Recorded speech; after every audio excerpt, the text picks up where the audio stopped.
So today our presentation is called Brad Can't Visit. So I just wanted to start out by saying that our society in Alberta has failed to evolve.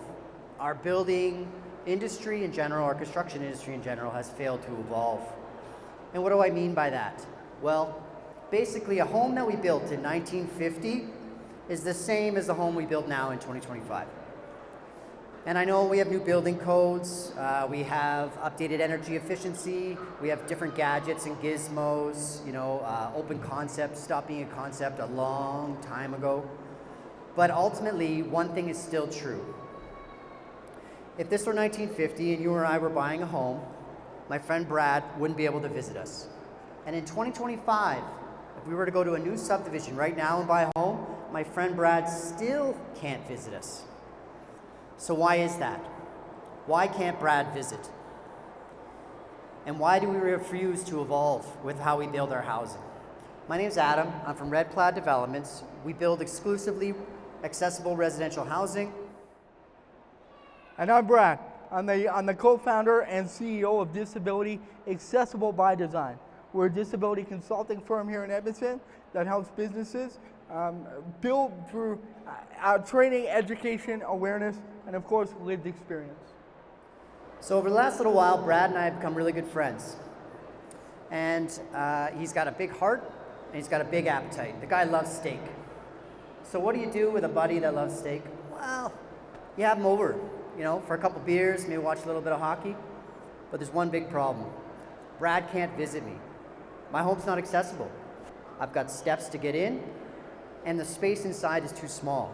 He can't move around the main floor independently. And that's just not acceptable. So today we're going to show why that is. I'm going to talk about the construction part of it with these awesome props here. We're going to talk about why that is and why Brad can't visit. And Brad's going to talk about his lived experience and the impacts of that. And we're going to do a little bit of role play. And the stories that you hear throughout today are real life experiences or real life stories that I've faced throughout my 32 years disabled and in a chair. So let's have some fun. All right, Adam, let's roll. Let's roll.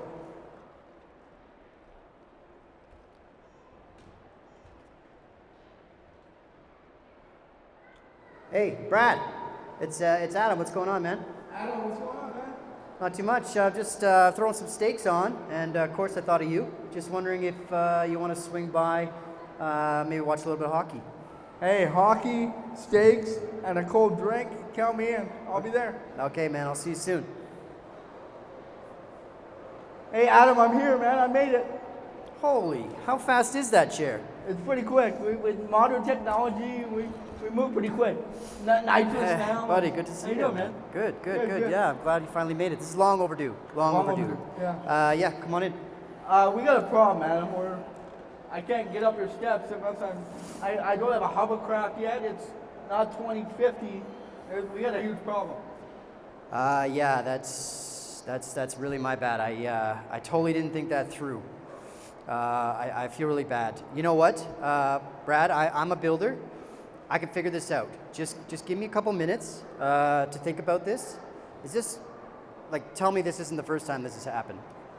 So now story time. Unfortunately, this is not the first time nor the last time have I been faced with stairs. Most recently, my wife and I, who's also the co-owner and the brains behind our business, is the construction side, we were looking at a house. And I phoned the builder and I let her know, hey, I'm in a wheelchair, I'm going to be there in about an hour to view the house. Yeah, no problem, fully accessible, we're ready to go. Okay, cool. I showed up and this poor realtor had no idea, opens the door to this townhouse, and there was a flight of stairs up to this building. No elevator, no nothing. And the look on her face, all the color drained from her face. She didn't know what to do. And so she goes, well, I think we got a bungalow that might work better. Okay, no problem. We get to the bungalow. There's also 4 steps. If my wife wasn't there to help me in, I might still be in front of those steps. We popped the wheelie up, not ideal, but we made it work. And I got in there, guys, and the other thing we noticed is they also build tall and skinny nowadays too. So between the kitchen island and the hallway, I could barely get my chair through. And I got a pretty lightweight, pretty compact wheelchair, can barely get through the hallway. So then we finally make it through, skip by, we get to the bathroom, and guys, I couldn't even make it in the bathroom. It was a back and forth in the bathroom. Couldn't make it to the toilet, couldn't make it to any of that, so it wasn't gonna work. And then I get to the bedroom, and same thing, I could barely fit a queen bed in the bedroom, and it just didn't work for me. So again, these are challenges that we face every day. People with disabilities are the largest minority on the planet, so we're not going away anytime soon, and it's time that we have a voice. So Adam, why don't we remove these stairs? Okay, I got an idea. 75 years of building technology and innovation. I'm going to build you a wooden ramp. That's Beautiful. ugly and it's going to take away your dignity. So I got 31 inches, 4 steps, 31 inches. What am I looking at for a ramp? You're looking at about one inch rise to every 12 feet for a ramp. 1 inch rise for every 12 feet. Anyone help me out? Well, how big of a ramp do I need? Jen? Anybody? Jen's pretty quick on that. Pulling out a calculator. It's 31 feet. So basically, for every 1 inch up, we're going a foot out. 31 feet for 4 steps. Okay, Brad, let's do this. Let's do it. I'll back up and we won't fall off the stage. Okay, Adam, that's about as far as I can go, man, before we're at the neighbor's house. Yeah, Across be the careful. street. Yeah, I don't want you out in traffic. Okay, so I'm at 6 feet. So I'm 25 feet short. We were close. Welcome to my life. So this isn't going to work. This is just. It's not going to work. It's ridiculous. No, not going to work. So I think it's important now to stop and talk about why we have steps in the first place. Every home has steps. I'm willing to guarantee that. But why is that? Well, it's really partly because of our climate, but long story short, it's because we have basements. Basements are the reason we have steps. So in Alberta, we have what we call frost, ground frost, right? So the ground freezes somewhere between 4 and 5 feet deep. And then when that frost in the ground thaws and refreezes, the ground moves, it expands and contracts. So the idea is you don't want your house on top of that roller coaster to be moving all around with the ground. So we have to go deeper than that, hence the basements. So we dig into the ground, you have to go a minimum 6 feet. But that's it, you only have to go 6 feet. So call it 7 feet. So here we're showing, this is my basement wall.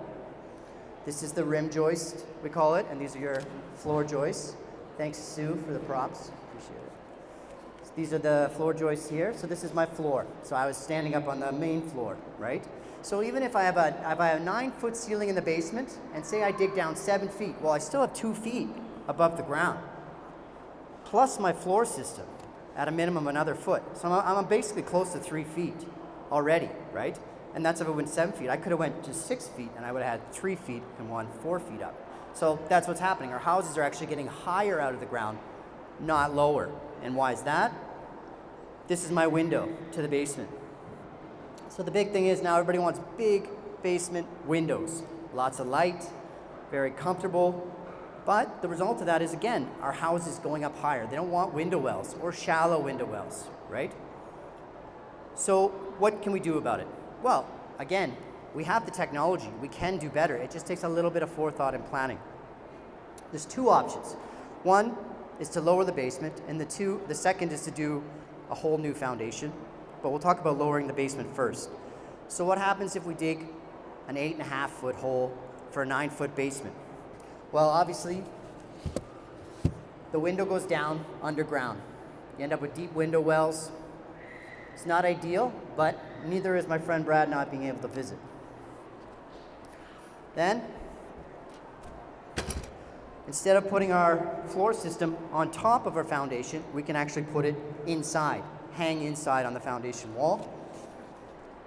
So I'll just do this here. So now I've lowered everything down. My floor system is being attached here on the inside. And just like that, I'm much closer to the ground. Now, still 1 step, but just use your imagination and picture it going down. So, seems simple, but unfortunately it's not that simple, and that's because we're not thinking this way. And what I mean by that is our development. When we first develop the land, we're not putting our utilities deep enough. So the consequences of doing this, for example, say we're down 9 feet, well, the main sewer line at the road is down 9 feet as well. So now I can't get the slope I need to get the sewer, water, and sewage out to the road. So it really just takes a mindset. We need to start from here and say, this is what we're going to be building now as our traditional housing, if we want basements. Now, my preferred method is no basement at all. And I know what you're thinking, where am I going to put my Christmas tree, where the spider's going to live, but ultimately we don't need basements. So if you think of a bungalow, it's 2 floors, right? Basement, main floor. So we'll just take a bungalow and we'll lift it up out of the ground. So now we have 2 stories still. We didn't lose any floor space. In fact, we have all our floor space above grade. So it would look something like this.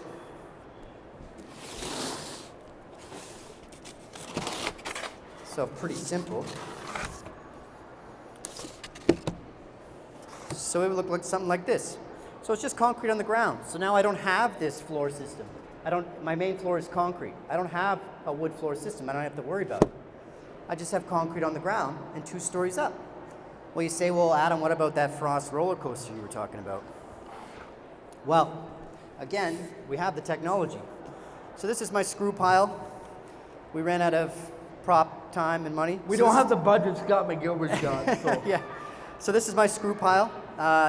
Much bigger in real life, but it's basically a steel post with a helix or screw thread at the bottom. We have to go down a minimum 10 feet. Basically every 4 feet along my concrete pad, we're putting in a screw pile. Screw it down, next one, screw it down, screw it down. And each one is engineered. Each one has to find somewhere hard to set in. And basically anywhere we're supporting weight, we're putting screw piles. Be 30, 40, 50, depending on the size of the house. But that allows us to put concrete right on the ground, even in our climate. And in fact, it's actually far superior to a basement foundation because every screw pile is engineered and checked after, as opposed to a basement just being thrown essentially on gravel. But really, the best benefit of doing something like this, slab on grade construction we call it, is that now I can visit. We have something called level entry. So now we don't have any stairs. I'm gonna get all these stairs out of here. Now we don't have any stairs. I can use my path to just follow the grade. And now my friend Brad can visit. Brad, come on in. Thanks, man. Appreciate it. Hey, I've had a really, really long day, though. Fighting through all that snow, and I was a little late getting here and watching the Blue Jays play. I really got to use the bathroom. Do you think I can use the bathroom real quick before we eat? Yeah. You know what? I just got as far as getting you in the door. I didn't think about that part just yet, but I hope so. I hope so. So do I. If you need a hand, just give me a holler. I'm gonna go check on the steaks. Sounds good. All right.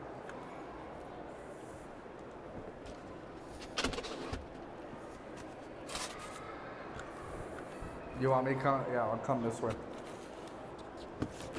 So this red is our hallway. This is a hallway. Imagine a hallway for a minute. Yeah, we'll make it work.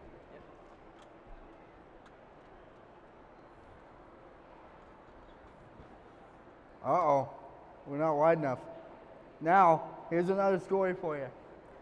It's a true story. Okay, I was 18 years old. I was out with a group of friends at a bar, having a good time. We're drinking, we're dancing, having some fun. And I had to use the bathroom. Like everybody, we all got to use the bathroom, right? This waitress comes up and says, "The only bathroom we have, sir, is down 9 stairs." I said, "Well, unless you look at me today, I got 4 wheels strapped to my ass. That ain't gonna work for me unless you're picking me up at the bottom. That ain't gonna work." So she grabs the manager. Manager goes, "Oh my God, we have something." I said, "Great, they have an accessible bathroom." So here's the problem. They led me through an active kitchen. I'm stepping over servers. I'm stepping over cooks. They're physically moving kitchen equipment out of the way to get me through. You gotta understand how this made me feel. I did not feel like a human being. I felt like a circus animal. I felt like an object, a thing. I wasn't a human, right? So they get me through there. He leads me down this dark hallway. It's so dark he needs a flashlight. So I asked him a question. I said, "Sir, I might as well pee in the back alley. Like, where are we going?" And he opens this door, and he opened it, and it was a glorified storage closet. Wet floor signs, tables, chairs, mops, you name it, everything was in there. And I asked him two things before he walked away. I said, how do you want me to get in here? Because it's full. And how do you want me to get on and off the toilet safely? Because there's no grab bar for me to grab onto and transfer safely. And it's not your job to help me if I fall and hurt myself. But no offense, I can sue you if that happens. And he looked at me dead in the eye and said, it's not my problem that we don't get many of you people in my establishment. People, now, let me leave you with this, and I'll dive back in. People with disabilities are the largest minority on the planet. Again, we all got three things in common. We're all going to die, unfortunately. That's part of life. I've talked to some mayors. We all pay taxes. Fortunately, that's not changing anytime soon, whether we like it or not. And number three, we're all going to end up with a disability in some way, shape, or form. So we got to think proactively for the future instead of now. A lot of the world thinks about now and now only. They want it now. They want that instant gratification now. But we got to be proactive. Think about yourself. Think about your grandparents, your sister, a relative, whoever that may be. We got to think for the future because we will be affected. So think about that for the future. So the big thing with this and how to make this more accessible and better. 36-inch hallways. Just widen them a little bit. And of course, a big thing for the bathroom, for people in wheelchairs, it's not for everybody, but specifically me, a 5-foot turning circle. Now people might look at that and go, holy crap, that's big. Well, yes, but I need that much room to turn around, transfer properly onto the toilet, transfer back with enough space, be able to wash my hands, dry my hands, do things independently without somebody helping me, and be able to leave the bathroom and explore my own house. These are things that need to be thought about, and that's why we're here. Adam, man, I need a hand, man. I'm stuck in the hallway. Everything all right? No, I can't make it through the doorway. So sorry, I missed. What did you say that the door should be? You need 36 inches. 36 inch. Okay, I redid a whole foundation. I feel like I can figure this out. Just back up a little. Your wife might be mad with all these renovations going on, and this is a quick gut job. Well, I don't even know if Scott McGilvery's this fast. It's the magic of editing. It looks faster on TV. Yeah. Okay, so I'm widening the hallways. Now let's talk about the bathroom. You said a 5-foot turning circle. So basically that's 5 feet around a free space. That's correct. Right? So all this seems pretty intuitive, right? A lot of people, I talk a lot about accessible construction, and everyone says, well, yeah, why wouldn't you do 3-foot doorways and wider hallways and bigger bathrooms, right? But we don't. So obviously there's a reason. Well, the reason is because there's consequences, right?